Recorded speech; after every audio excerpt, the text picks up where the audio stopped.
Hello friends, welcome back to నైజ వంటలండి. ఒక్కొక్కసారి ఏదైనా కర్రీస్ మనం చేయాలనుకుంటే చాలా బద్ధకంగా అనిపిస్తుంది. అలాంటప్పుడు రైస్‌తో ఈ డిఫరెంట్ రెసిపీని ప్రిపేర్ చేయండి. ఇదేంటంటే ఆఫీస్‌కైనా లేకపోతే లంచ్ బాక్స్ రెసిపీకైనా చాలా రుచిగా ఉంటుందండి. మరి ఈ రెసిపీని క్విక్‌గా ఎలా తయారు చేయాలో చూసేద్దాం. ముందుగా మనకి ఇందులో కావాల్సిన వెల్లుల్లి రెబ్బలు నేను తీసుకున్నాను. ఇదొచ్చేసి ఒక 6 నుంచి 7 వరకు ఉంటాయండి. ఇందులో వచ్చేసి 1 టేబుల్ స్పూన్ చిల్లీ పౌడర్, దీంతో పాటు కొంచెం ఉప్పుని యాడ్ చేసేసి దీన్ని మెత్తగా మనం దంచుకోవాలి. ఈ వెల్లుల్లి కారం అనేది ఈ విధంగా దంచి మనం రైస్‌లోకి తీసుకుంటే రుచి చాలా బావుంటుందండి. అండ్ హెల్త్ కూడా చాలా మంచిది. సో, ఈ విధంగా నేనైతే ఇక్కడ మెత్తగా గ్రైండ్ చేసేసాను. చూసారు కదా! ఈ కారం ముద్దని మనం రైస్‌లోకి తీసేసుకోవాలి. ఆఫీస్‌కైనా, లంచ్ బాక్స్‌లోకైనా రైస్ తీసుకోవాలనుకుంటే వేడి వేడి అన్నంలో దీన్ని ప్రిపేర్ చేసుకోవాల్సి ఉంటుంది. అలా కాకుండా ఇంట్లోనే మనం టిఫిన్‌కైనా లేకపోతే మధ్యాహ్నం లంచ్‌కైనా ప్రిపేర్ చేసుకోవాలనుకుంటే మిగిలిపోయిన అన్నంలో అయినా మీరు ప్రిపేర్ చేసుకోవచ్చు. ముందుగా అయితే ఈ కారం ముద్దని మనం ఈ రైస్‌లోకి ఈ విధంగా యాడ్ చేసేసుకోవాలి. ఇక్కడ కారం పొడి చూస్తే కొంచెం లైట్‌గా కనిపిస్తుంది కదా! కానీ చాలా స్పైసీగా ఉందండి. అందుకే నేను కొంచెమే కారంని యాడ్ చేశాను. ఇప్పుడు ప్యాన్‌లోకి సరిపడినంత ఆయిల్‌ని తీసుకొని ఇందులో వచ్చేసి 1 టేబుల్ స్పూన్ శనగపప్పు, దీంతో పాటు పల్లీలొచ్చేసి 2 టేబుల్ స్పూన్స్ తీసుకోవాలి. హాఫ్ టేబుల్ స్పూన్ వచ్చేసి జీలకర్ర. వీటిని కొంచెం లైట్‌గా మనం ఫ్రై చేసుకున్న తర్వాత ఇందులో వచ్చేసి ఆనియన్ తీసుకోవాలి.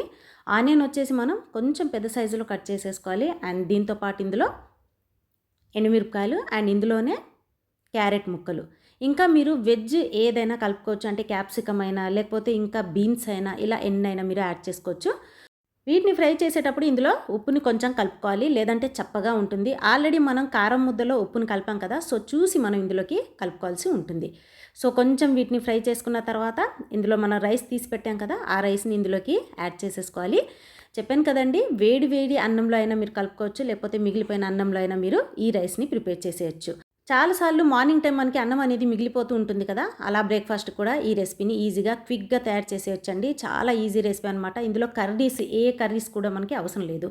ఈ విధంగా ప్రిపేర్ చేసేస్తే చాలు, అప్పటికప్పుడు ఈజీగా దీన్ని లాగించేయొచ్చు. టేస్ట్ మాత్రం చాలా చాలా బావుంటుంది.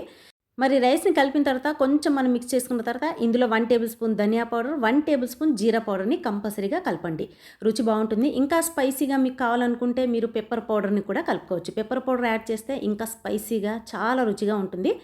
ఈ రైస్‌ని హై ఫ్లేమ్ మీద పెట్టి మనం మిక్స్ చేసేటప్పుడు ఇందులో కొంచెం కొత్తిమీర కూడా, సన్నగా తరిగిన కొత్తిమీరని యాడ్ చేసేసి ఒక్కసారి మనం హై ఫ్లేమ్‌లో పెట్టేసి ఈ విధంగా మిక్స్ చేసుకున్న తర్వాత ఇక్కడ రైస్ అనేది ప్రిపేర్ అయిపోయినట్టే. చాలా క్విక్‌గా, ఈజీగా అయిపోయింది కదా! అండ్ హెల్తీ రెసిపీ కూడా అండి. చాలా రుచిగా ఉంటుంది. మరి ఈసారి మీరు అన్నం మిగిలిపోయినా లేకపోతే మీరు ఆఫీస్‌కైనా, లంచ్ బాక్స్‌లో అయినా ప్రిపేర్ చేయాలనుకుంటే ఈ విధంగా ఈజీగా మీరు ప్రిపేర్ చేసేయండి. మీకు ఏ కర్రీస్ కూడా ఇందులో అవసరం లేదు. చాలా రుచిగా ఉంటుంది.